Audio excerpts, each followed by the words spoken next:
기도 먼저 하고 시작하겠습니다.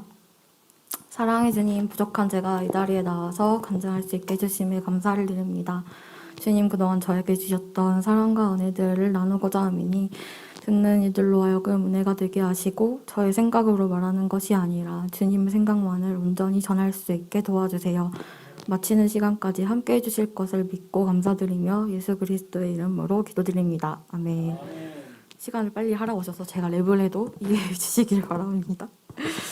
저는 엄마 뱃속에서부터 교회를 다녔던 모태신앙입니다.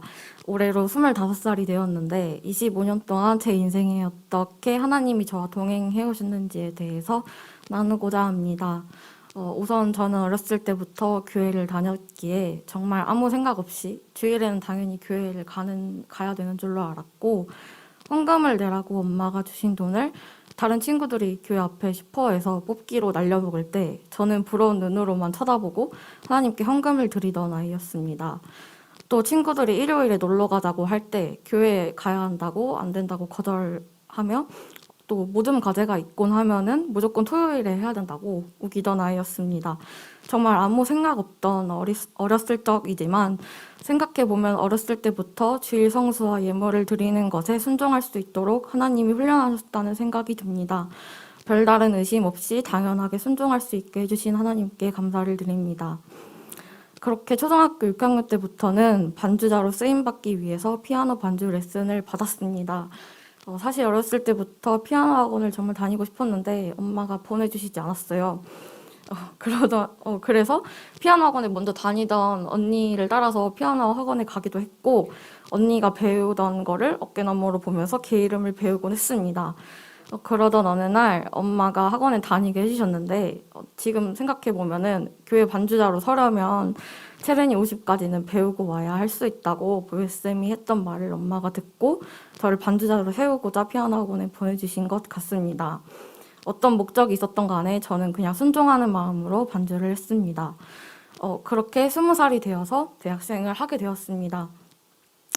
갓 20살이 된 저한테 주변에서 이런저런 조언을 정말 많이 해주셨는데, 가장 마음에 와닿았던 거는 보배쌤이 저에게 해줬던 말인데, 대학교에 들어가면 세상의 유혹이 너무나도 많아서 좋지 않은 길로 빠지기가 쉽다는 말이었어요. 그래서 그 말을 듣고 너무 불안한 거예요. 그래서 그 불안한 마음이 생기자마자 하나님한테 어떠한 상황이 와도 저를 떠나지 마시고 제가 하나님 안에서만 살아가게끔 저를 인도해달라고 기도했습니다. 그래서 제가 대학교에 가자마자 보였던 거는 한국 대학생 선교회 CCC 신입생 초대 포스터였습니다. 마침 동아리 대표, 제가 가기로 했던 학과의 동아리 대표 언니가 저의 과 선배였던 거예요.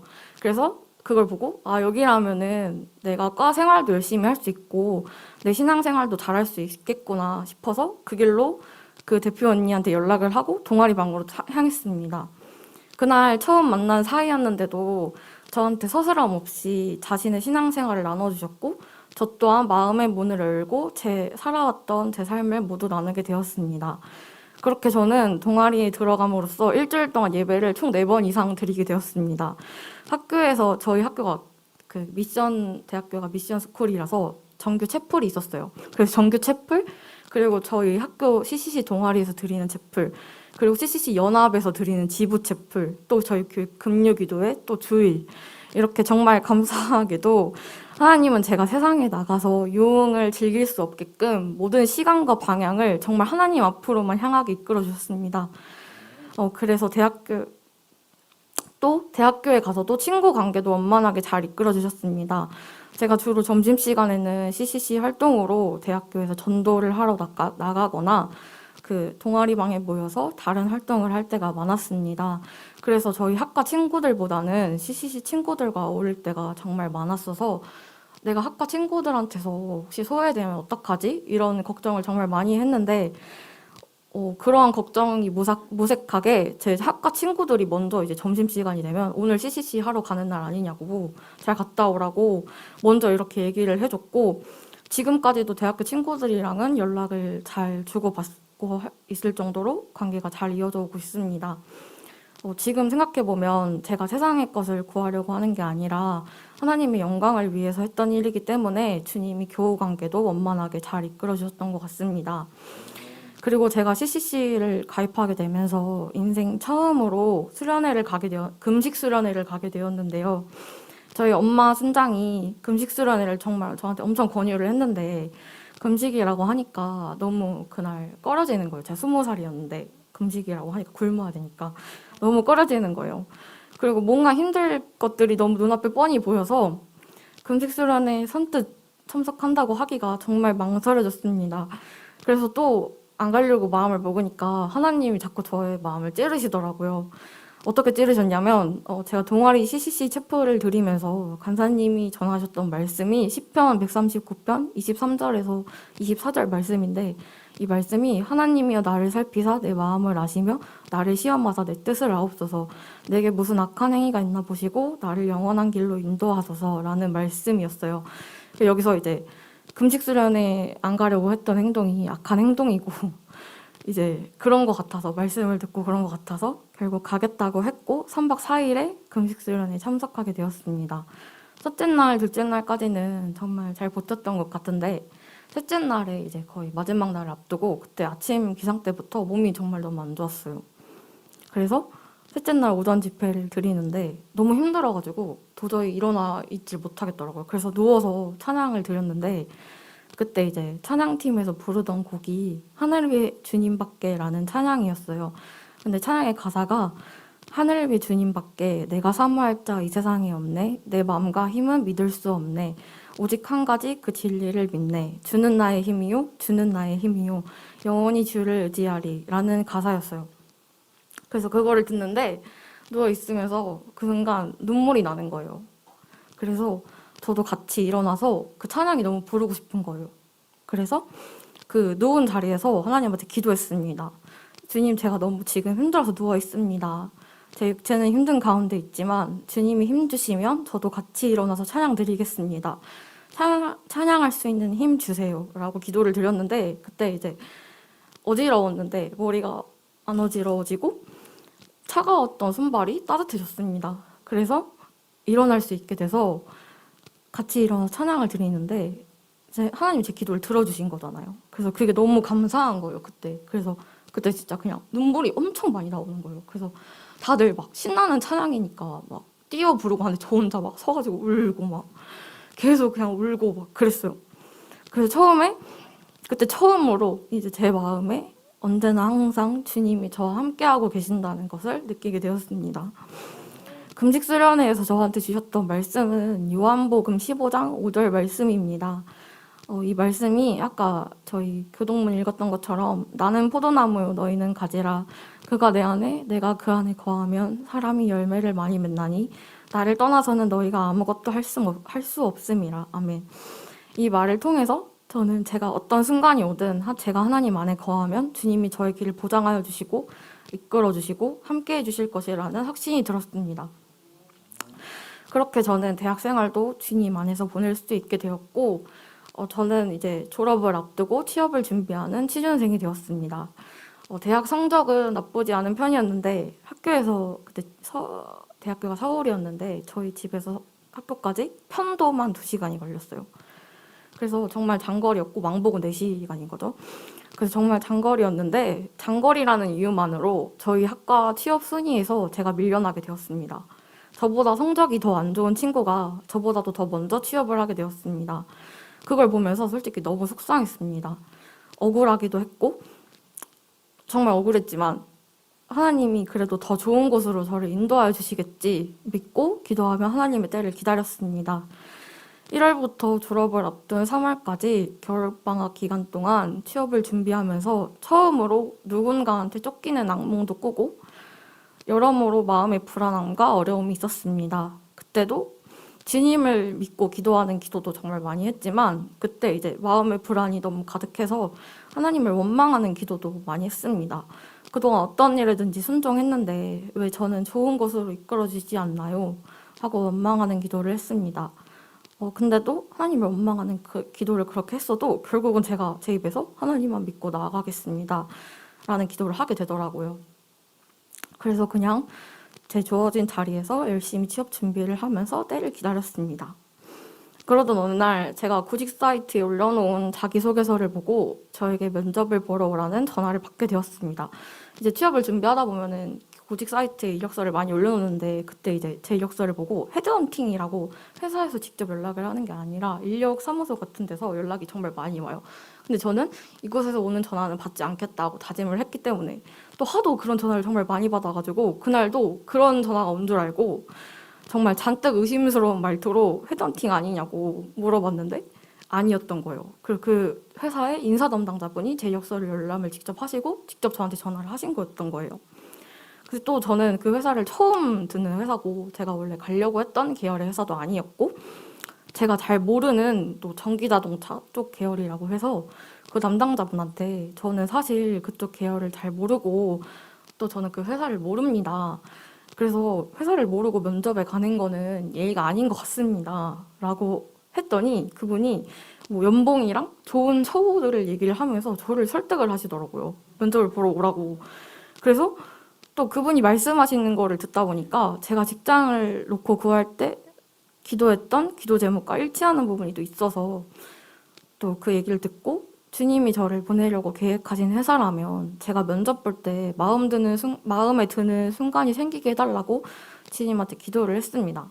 그러고 이제 바로 다음날 면접장으로 향했는데 면접을 보는데 남자 두 분과 여자 한 분이 계셨는데 여자 과장님이 제 마음에 너무 드는 거예요. 그래서 저분 밑에서 일을 배우면 너무 좋겠다 생각이 들 정도로 너무 마음에 들어서 그날 최선을 다해서 면접을 받고 결국 그 직장에 합격을 하게 됐습니다. 저는 근데 사실 정직원이 아니라 2년 계약직 사원으로 입사를 했습니다. 문제 없이 회사 생활을 하면은 정규 직원으로 전환을 시켜주겠다는 말에 하나님이 보내주신 회사인데 아무렴 못돼 라는 생각으로 입사했습니다. 그리고 2년 동안 정말 최선을 다해서 열심히 직장 생활을 했습니다. 제가 하는 업무가 제 회사에서 저밖에 하지 않는 일이라서 앞에서 끌어주는 사람이 없이 저 혼자 맨땅에 헤딩을 해가며 일을 해갈 때가 많았어요. 너무 힘들어서 초반에는 화장실 가서 혼자 울고 처음 하는 직장 생활에 적응이 안 돼서 다른 사람들과 함께하는 점심시간 때마다 목고지 체할 정도로 너무 힘들었는데 그래도 하나님이 주신 직장이기 때문에 열심히 일을 했던 것 같습니다.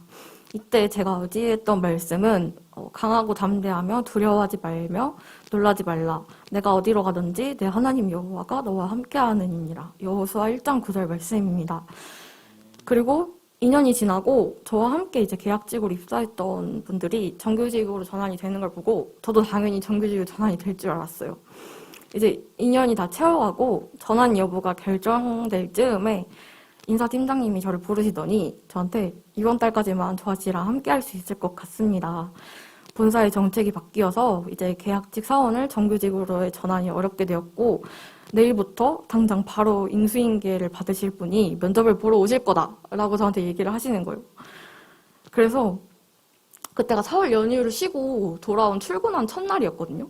근데 그날 이제 그 말을 듣고 진짜 머리를 엄청 큰 통으로 땡 맞은 것처럼 진짜 아무 생각이 안 들었어요. 그 말을 듣고. 그리고 정말 너무 충격을 받아서 이제 그 말을 듣고서 자리에 저는 그때 별 다른 뭐 대꾸랑 항의도 못했고 너무 충격을 받아서 항의도 못했고 그냥 이제 그 말을 듣고 제 자리에 돌아와서 그날 처음으로 퇴근 인사도 없이 그냥 짐을 챙겨가지고 퇴근을 했어요. 그리고 퇴근을 하면서 돌아오는 동안 그냥 펑펑 울면서 집으로 왔어요. 또 이제 회사에서는 소문이 빨라가지고 제가 굳이 퇴사 소식을 얘기하고 다니지 않아도 다른 분들이 다 알고 계시더라고요.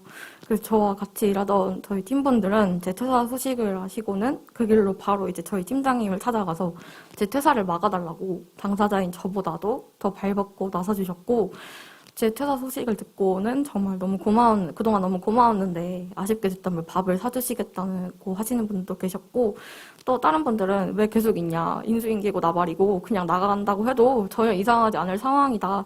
나 같으면 바로 때려치고 나갔다라고 얘기해 주시는 분들도 계셨습니다. 정말 설명할 수 없을 정도로 그날 억울하고 속상했지만 저는 주님 앞에 나와서 기도했습니다. 이것도 주님이 계획하신 길이라면 받아들이겠습니다. 라고 기도했고 퇴사가 결정된 순간에도 저는 최선을 다해서 인수인계를 해주었습니다. 제 업무를 넘겨받으실 담당자분께 인수인계를 하고 한 2주쯤 지나고 제 퇴사가 일주일 앞으로 다가왔을까요? 제가 출근을 했는데 인수인계 받으실 분 출근을 안 하신 거예요. 그래서 저는 그분이 오늘 휴가를 갑자기 내셨나 보다 이 생각을 하고 일을 하고 있었는데 갑자기 저희 팀 과장님이 오시더니 땡땡씨 오늘 출근 안 했어? 오늘 휴가야? 저한테 물어보시는 거예요.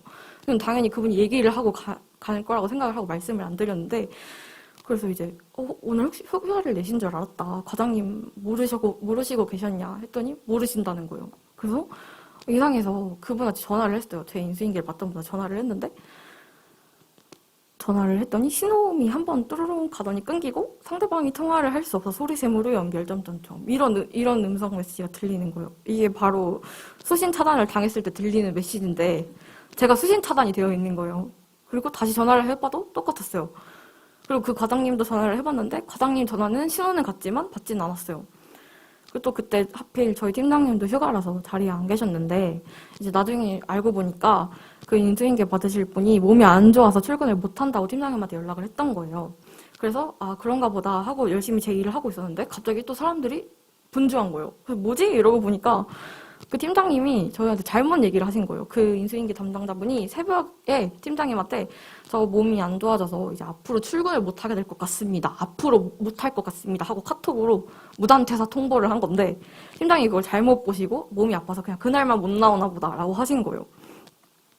그리고 제가 이제 퇴사를 일주일밖에 안 남았는데 그분이 그냥 무단으로 나가버리신 거예요. 그래서 회사 입장에서는 일주일이라는 시간은 제가 2년간 해온 업무를 인수인계하기에도 너무 부족한 시간이고 또 사람을 뽑기에도 정말 너무 부족한 시간이잖아요. 일주일밖에 안 남았는데. 그래서 또 이제 저희 회사가 대기업이에요. 그래서 대기업인데 이 사람이 저희 회사를 무단퇴사를 했다는 거는 앞으로 저희 회사 전 계열사에 취직을 절대 할 수 없는 블랙리스트에 오르는 좀 말이 안 되는 상황인 거예요. 그래서 제가 하고 있는 업무가 회사에서 수출 업무인데 제가 당장 퇴사를 하게 되면은 회사의 수출 업무 담당자가 없어지는 거기 때문에 회사 입장에서는 또 매우 난처한 상황이 된 거예요. 결론을 먼저 말씀드리자면 저는 결국 정규직으로 전환이 돼서 지금 3년차 사원으로 회사를 잘 다니고 있습니다. 제가 정규직 전환이 되고 축하 파티를 하게 된 자리에서 제가 듣게 된 사실인데 저보다도 더 발벗고 나서주셨던 저희 팀분들이 회사의 임원을 찾아가서 제가 계속 회사에 다닐 수 있게 해달라고 엄청 설득을 하셨다는 거예요. 그래서 그 임원분이 그 자리에 저한테 말씀하시기를 영업팀 분들이 자기를 하도 설득하고 또 그분도 영업팀을 믿기에 자기도 본사의 반대를 무릅쓰고 제 정규직 전환을 본사에 밀어붙이셨다고 하셨습니다. 그리고 그 자리에 계셨던 다른 분들도 다 제가 그동안 열심히 해왔고 일을 잘했기에 된 거다. 너가 잘해서 낸 거니까 부담 가지지 말고 하던 대로 열심히 하라고 격려해 주셨습니다. 그렇게 저는 그때 처음으로 회사에서 인정을 받게 되었습니다. 하나님께서 그동안의 제 힘듦을 아시고 위로라도 해주시려고 하시는 듯 그 이후로 저는 많은 사람들에게 축하 격려를 받았습니다. 뒤돌아 생각해보면 저는 알아주는 유명한 대학교 출신도 아니고 그렇다고 엄청 좋은 학점이 있는 사람도 아니었고 자랑할 만한 자격증도 하나 없는 사람이었습니다. 저는 그냥 주님께 제 길을 인도해달라고 기도했고 주님을 떠나지 않게 해달라고만 기도했습니다. 지금도 삶 속에서 일할 때나 언제나 주님의 인도하심을 경험하는 순간들이 많이 있습니다. 이 자리에서 모두 다 나눌 수는 없지만 저는 주님께서 앞으로 제 삶을 어떻게 아름답게 꾸며나가실지가 기대가 많이 됩니다. 간증을 하면서 시간을 줄이려고 거의 다 순종하고 넘어갔다고 했는데 저도 순종하기까지는 정말 마음에 많은 어려움이 있었고 순간순간마다 시험을 들 때도 정말 많았습니다. 그때마다 저는 제가 하려고 하지 않았고 주님 앞에 제 부족함을 인정하고 내려놓고 기도했습니다. 그렇게 하니까 주님께서 저의 길을 형통하게 이끌어주셨던 것 같습니다. 어떠한 순간이 오던 세상의 것보다 하나님의 것을 더 먼저 구하고 주님의 일을 우선순위에 두고 살아가는 예복교회 성도님들이 되시기를 제가 기도하겠습니다. 들어주셔서 감사합니다.